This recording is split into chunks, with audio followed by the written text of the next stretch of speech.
பார்க்க போகிறோம். அந்த கலாச்சாரம் என்பது ஆண் விபச்சார கலாச்சாரம். விபச்சாரம் என்பது ஆதி தொழில். அதோட வடிவங்கள் மாறி இருக்கே தவிர கண்டென்ட் மாறல. ஆதி காலத்திலிருந்து இன்னைய வரைக்குமே பாலியல் தொழில் இருந்துகிட்டு இருக்கு. எல்லா நாடுகள்லையுமே இருக்குது.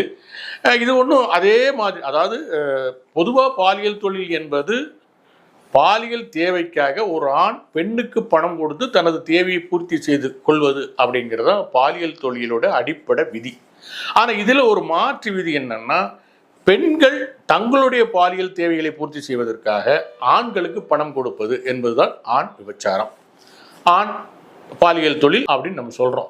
இதுவும் ஒன்றும் நேற்று முளைச்சதில்லை. இதுவும் ஆதி காலத்திலிருந்து இருக்கிற ஒரு விஷயம்தான். பழைய கிரேக்க ரோமன் கலாச்சாரத்தில் இந்த தொழில் ரொம்ப அமோகமாகவே நடந்திருக்கு.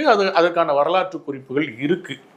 அப்புறம் பழைய ஏற்பாடுலையும் ஆண் விபச்சாரிகளை பற்றிய